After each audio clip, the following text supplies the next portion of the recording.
नमस्कार दोस्तों, स्वागत है आपका। बात करें पब्लिक एडमिनिस्ट्रेशन पर अगले टॉपिक की, सेकंड ग्रेड की। एल्टन मेयो की मानव संबंध विचारधारा को देखते हैं। पहले हमने टेलर की देखी, वो शास्त्रीय विचारधारा थी। अब एल्टन मेयो की मानव संबंध विचारधारा, जो शास्त्रीय विचारधारा में मानव को आर्थिक मानव माना गया था। मानव के उसकी फीलिंग्स पर कोई ध्यान नहीं दिया गया था, लेकिन अब ध्यान दिया गया। मानव को आर्थिक मानव नहीं समझा जाएगा। देखते हैं। शास्त्रीय विचारधारा की आलोचना में मानव संबंध विचारधारा के बीज हैं।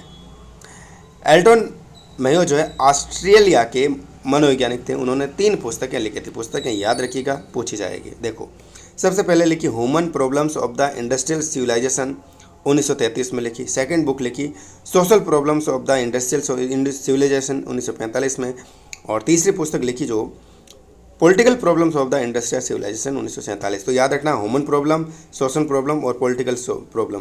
ह्यूमन, सोशल और पॉलिटिकल प्रॉब्लम पर लिखी थी 33, 45, 47 में।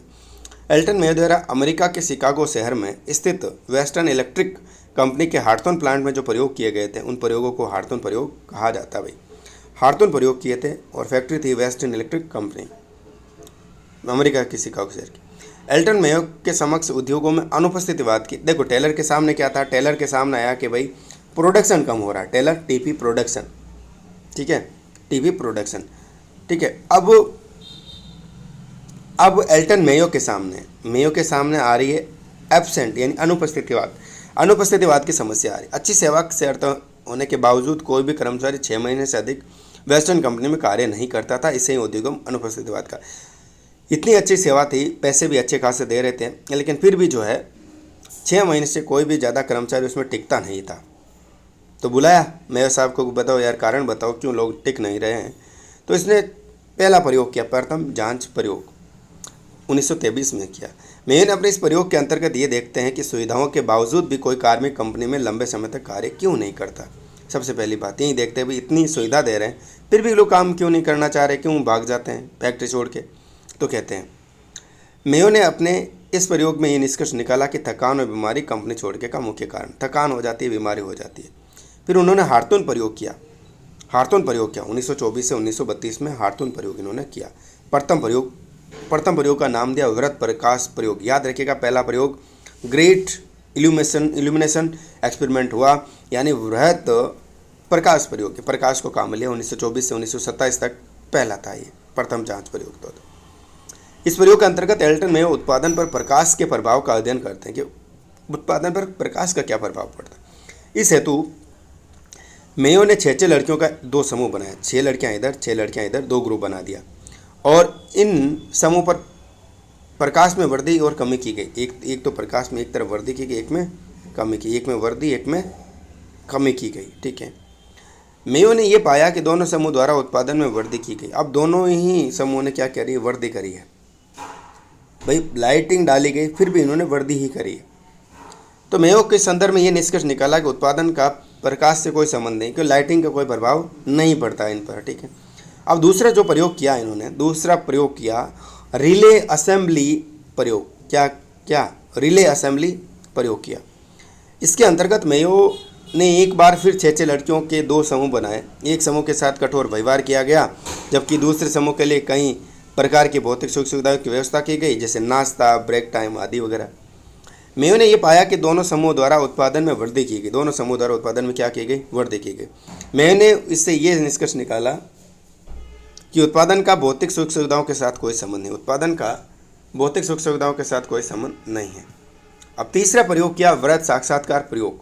देखो, सेकंड किया नाश्ता दिया, ब्रेकफास्ट दिया टाइम टू टाइम। एक को ब्रेकफास्ट नाश्ता दिया तो भी वही उत्पादन हुआ। दूसरे को ब्रेकफास्ट नाश्ता दिया तो भी वही उत्पादन हुआ, ठीक है। भाई, उसने कहा यार फिर इससे भी कोई फर्क नहीं पड़ता। तीसरा इन्होंने किया वृहत साक्षात्कार, यानी मास इंटरव्यू किया। अब बुलाया और इंटरव्यू की बात करी। इस प्रयोग के अंतर्गत प्रश्नावली के माध्यम से कर्मचारियों से उनकी समस्याएं जानी, उनके समाधान के संदर्भ में विचार जानते। अब वो कहते हैं, भाई एक इंटरव्यू किया, कर्मचारी को बुलाया और कहा, कुछ प्रश्नावली रखी, यानी फीडबैक लिया कि भाई क्या समस्या और इसका समाधान कैसे हो सकता। तो लोगों ने बढ़ चढ़ कर भाग लिया। मेयो ने अब ये पाया कि प्रश्नावली भरने के बाद न केवल उत्पादन में वृद्धि हुई, बल्कि कार्मिकों द्वारा कार्य छोड़ने की प्रवृत्ति में कमी आई। जब उन्हें लग गया कि नहीं, अब हमारी समस्या सुनी जा रही है, हमारी समस्या पर काम हो रहा है, तो समस्या सॉल्व होगी। तो इस बार प्रोडक्शन भी बढ़ा और कार्मिक छोड़ भी नहीं जा रहे। मेयो ने इस प्रयोग में यह निष्कर्ष निकाला कि यदि उद्योगों के प्रबंधन में कार्मिकों की भागीदारिता में वृद्धि कर ली जाए तो उद्योगों में अनुपस्थितिवाद को कम किया जा सकता है। इसे वेंटिलेशन थेरेपी कहा जाता है। यानी उनकी समस्या का समाधान आप भले ही मत करो, लेकिन उन्हें लगना चाहिए कि नहीं, हमारी सुन रहे हैं हमारी समस्या की, तो क्या है, तो लोग टिकते रहेंगे, अनुपस्थितिवाद कम होगा। अब फोर्थ जो प्रयोग हुआ, चौथा प्रयोग हुआ बैंक वायरिंग प्रयोग, इसको कहते हैं 1931 से 1932 में किया। मेयो इस प्रयोग के अंतर्गत उत्पादन को प्रभावित करने वाले कारकों की खोज करते हैं। उत्पादन को प्रभावित करने वाले कारकों की खोज करते हैं। एल्टन मेयो जो है, आपने इस प्रयोग में ये देखते हैं कि संगठन में अनौपचारिक समूह निर्मित हो चुके हैं। अब अनौपचारिक समूह जो है निर्मित हो चुके हैं। ये अनौपचारिक समूह की संगठन में उत्पादन को प्रभावित करते हैं। भाई ग्रुप बन चुके हैं आपस में ना। मेयो के अनुसार इन अनौपचारिक संबंधों द्वारा अपने मानक स्थापित कर लिए गए। एक ग्रुप बन चुके हैं और वो एक मानक स्थापित कर चुके, तुझे इतना ही काम करना, तुझे इतना ही करना, तू इससे ज़्यादा नहीं करेगा, तू इससे कम नहीं करेगा। मेयो के अनुसार इस प्रकार के 3 मानक होते हैं। 3 मानक कौन से देखें? निर्धारित किए गए मानक से कम काम करने वाले, काम जो है एक तो कम काम करने वाले रेट बस्टर, निर्धारित किए गए मानकों से ज़्यादा काम करने वाले रेट बस्टर, और कम काम करने वाले चिजलर, ठीक है। और निर्धारित मानकों के बारे में प्रबंधक को बताने वाला जो चुगलखोर होता है, इधर उधर की करने वाला, उसे स्क्यूलर कहा गया। मेयो को मानव संबंध विचारधारा का जनक कहा जाता है। मेयो के अनुसार प्रत्येक व्यक्ति सामाजिक प्राणी होने के कारण उसे सामाजिक प्रबंध प्रभावित करता है। मेयो के मानव को सामाजिक मानव कहा जाता है। मेयो के निम्न निष्कर्ष की बात करें, निष्कर्ष कौन से मेयो के? भौतिक सुख सुविधाएं उत्पादन को प्रभावित नहीं करती। प्रबंधन में कार्मिकों की भागीदारिता को बढ़ाया तो उद्योगों में अनुपस्थितिवाद को रोका जा सकता है। अब प्रबंधन में कार्मिकों की भागीदारी को बढ़ाया तो उद्योगों में अनुपस्थितिवाद है, यानी जो कम रुक रहे हैं उसे कम किया जा सकता है या रोका जा सकता है। संगठन में उत्पादन के अनौपचारिक समूह प्रभावित करते हैं। अनौपचारिक जो संगठन बन चुके हैं, कुछ ज़्यादा काम करने वाले, कुछ कम काम करने वाले, ये उसको प्रभावित करते हैं। अब मेयो की भी आलोचना हो गई। मेयो की क्यों हुई? उत्पादन को आर्थिक कारक भी प्रभावित करते हैं। आर्थिक कारक पर ज़्यादा जोर मेयो ने नहीं दिया, जबकि टेलर ने सिर्फ आर्थिक कारक पर दिया था। जबकि मेयो के उत्पादन में केवल सामाजिक संबंधों पर बल देते हैं, अर्थात आर्थिक कारकों की ये उपेक्षा करते हैं। अब हार्तून प्रभाव की बात करें तो मेयो प्रयोग अवैज्ञानिक थे, क्योंकि जिन समूह पर वे प्रयोग कर रहे थे उनको पहले से इसकी जानकारी थी, उनको पहले से पता था कि हम पर प्रयोग हो रहा है। तो भाई जब आपको पता होता है कि हम पर प्रयोग हो रहा है तो आप सावधान होंगे, ऑलरेडी आप अच्छा काम करेंगे। इस कारण उत्पादन वास्तविक न होकर बढ़ा चढ़ाकर किया गया था। अब गाय समाजवादी क्या है? गाय समाजवादी की बात कर लेते हैं। गाय समाजवादी, एल्टन मेयो अपने साक्षात्कार प्रयोग में कर्मचारियों के विचारों, उनकी समस्याओं को जानते थे, लेकिन उनका वास्तविक समाधान नहीं करते। केवल उनकी समस्याओं को जानते हैं, औपचारिकता करते हैं, फॉर्मेलिटीज करते हैं, ठीक है ना।